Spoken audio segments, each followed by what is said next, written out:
नमस्कार दोस्तों, स्वागत है आपका सीपी स्मार्ट क्लासेस में। दोस्तों, आज के रोजगार समाचार की इस वीडियो में कई अहम खबरें हैं। तो सबसे पहले हम बात करते हैं मुख्यमंत्री योगी जी के आदेश का। तो योगी जी ने जो आदेश दिया है वो 100 दिनों में 10,000 पदों पर, सरकारी पदों पर भर्ती का आदेश दिया है। और उन्होंने बोला है कि जो है रिक्त पदों का ब्यौरा जल्द देने के निर्देश दिए हैं और 100 दिनों में 10,000 पदों पर भर्ती करने का लक्ष्य रखा गया है। भर्ती में आरक्षण का पालन हो, ऐसा बोला गया है, क्योंकि पिछली भर्ती में जो है आरक्षण का पालन नहीं हुआ था, खास करके 69,000 शिक्षक भर्ती में। तो यहाँ पे बोला गया है कि जो भर्ती प्रक्रिया है उसको शुचितापूर्ण, पारदर्शी, निष्पक्ष और भ्रष्टाचार मुक्त बनाने के लिए परीक्षा एजेंसी के चयन एवं परीक्षा केंद्रों के चयन में विशेष सावधानी बरती जाए। संबंधित विभाग और बोर्ड समन्वय बनाए। बैठक में विभिन्न चयन बोर्डों के अध्यक्षों के साथ ही मुख्य सचिव, अपर मुख्य सचिव, नियुक्ति एवं क्रमिक, अपर मुख्य सचिव, गृह आदि भी मौजूद रहे। तो इन सब की मौजूदगी में ये फैसला लिया गया है। अगली खबर आरआरबी एनटीपीसी की भर्ती से है। तो जो इसकी जो दूसरे फेज की परीक्षा होगी वो यूनिक रोल नंबरों से होगी। इसका रिजल्ट जारी किया गया है और 20 गुना अभ्यर्थियों को अगले चरण यानी कि CBT 2 परीक्षा के लिए क्वालिफाई कराया गया है। 4030 पद प्रयागराज में थे, तो वहाँ पे 20 गुना अभ्यर्थियों को क्वालिफाई कराया गया है। परीक्षा के 10 दिन पहले आपको यह मैसेज आएगा कि किस सिटी में आपका परीक्षा है और 4 दिन पहले आपका एडमिट कार्ड आएगा। तो ये जो व्यवस्था की जा रही है ये इसलिए की जा रही है जिससे कि किसी प्रकार की अनियमितता से यहाँ पे रोका जा सके, अनियमितता को किसी प्रकार की अनियमितता ना होने पाए। 1 करोड़ से ऊपर अभ्यर्थियों के लिए CBT 1 परीक्षा के नतीजे 15 जनवरी को आ गए थे। उसके तहत कई उम्मीदवारों को एक से अधिक पद के लिए सफल घोषित किया गया था। इसे लेकर अभ्यर्थियों ने आंदोलन छेड़ दिया था।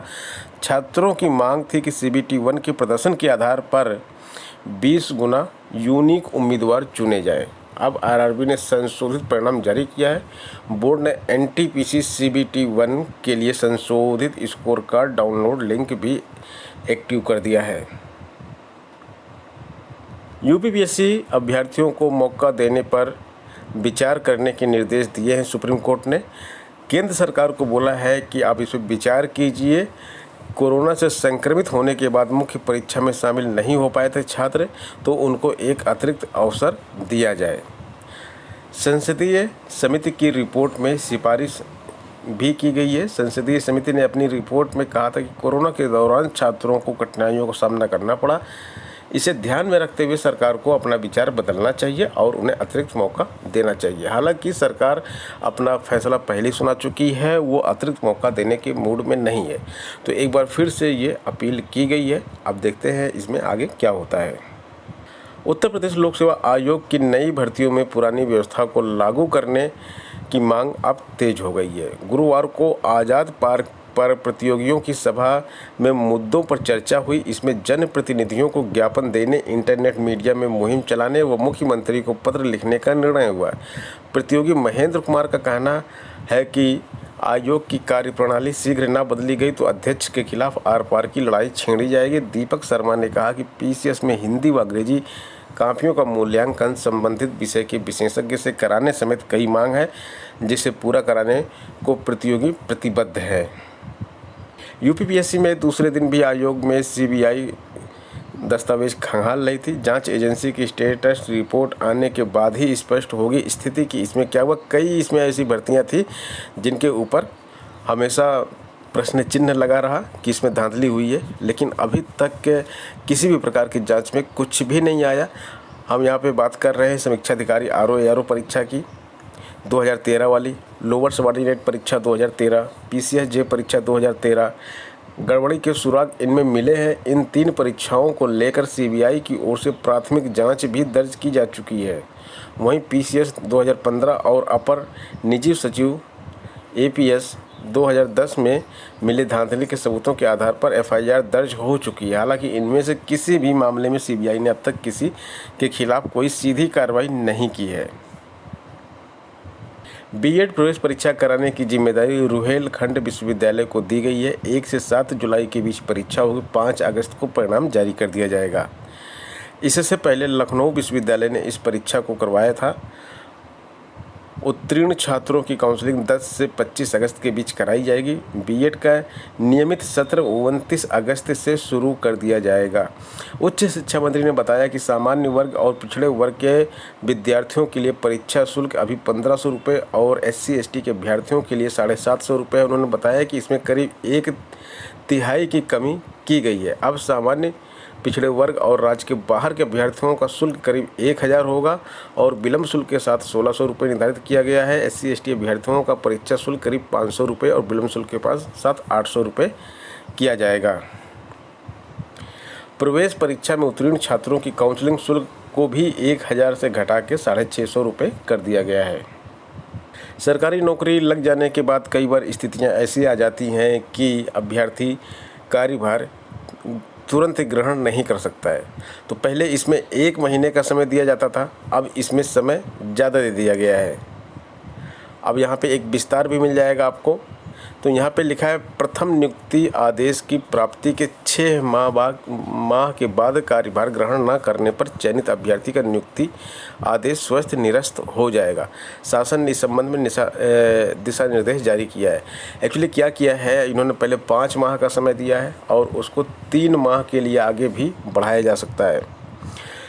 नियुक्ति पत्र दे दिया गया और जो है 5 माह तक ज्वाइन करने का टाइम दे दिया गया और 5 माह में अगर ज्वाइन नहीं किया, वो चाहते हैं एक विस्तार चाहते हैं 3 महीने का और, तो 3 महीने का एक और विस्तार विशेष परिस्थितियों में मिल जाएगा, यानी कि 8 माह तक मिल जाएगा। लेकिन अगर ये विस्तार नहीं चाहते और 5 माह तक ज्वाइन नहीं करते तो 6ठे माह के बाद जो है अपने आप इनका नियुक्ति निरस्त हो जाएगा। योगी आदित्यनाथ जी, मुख्यमंत्री जी ने बोला है कि विधायक एक प्राथमिक विद्यालय को गोद ले लें। सीएम ने कहा, अधिकारी भी स्कूलों को गोद लें। तय किया छात्रों का पंजीकरण लक्ष्य। 4 अप्रैल को सीएम श्रावस्ती से करेंगे स्कूल चलो अभियान की शुरुआत। परिषदीय स्कूलों के शिक्षकों के अंतर जनपदीय तबादले भी जल्द होने वाले हैं और इन तबादलों से जो है कई शिक्षकों को इधर से उधर कर दिया जाता है और ये कोई जबरन नहीं किया जाता है, ये डिमांड के ऊपर ट्रांसफ़र होते हैं। इसकी विंडो ओपन की जाती है और वहाँ पे अप्लाई करते हैं अभ्यर्थी, तो उसके हिसाब से इनको ट्रांसफ़र दिया जाता है। Reserve bank of India RBI में 294 पदों की भर्ती आई है। अभ्यर्थियों ने किसी मान्यता प्राप्त बोर्ड से 12वीं के बाद न्यूनतम 60% अंकों के साथ किसी भी विषय में स्नातक, स्नातकोत्तर, समकक्ष तकनीकी व व्यावसायिक अर्हता प्राप्त की है तो वो यहाँ पे अप्लाई कर सकते हैं। ऑफिसर ग्रेड B का पद है और ऑनलाइन परीक्षा के माध्यम से किया जाएगा। साक्षात्कार भी इसमें होगा और यहाँ पे जो है परीक्षा के बारे में भी बताया गया है। 6 अगस्त को परीक्षा इसकी संभावित है। 2 जुलाई को पेपर 1 की परीक्षा होगी। पेपर 2 और 3 की परीक्षा जो है 6 अगस्त को आयोजित की जाएगी और इसमें जो अंक प्राप्त किए जाएंगे पेपर 1 में, उसके बेस पे ही पेपर 2 में अभ्यर्थी जाएंगे। अंतिम तिथि इसकी 18 अप्रैल 2022 है। शुल्क जो लग रहा है इसमें 850 रुपये शुल्क लगेगा। तो RBI की इस भर्ती के लिए जो छात्र अपनी योग्यता रखते हैं वो ज़रूर इसमें आवेदन करें। तो दोस्तों, ये हो गया आज का वीडियो। मिलते हैं नेक्स्ट वीडियो में। धन्यवाद।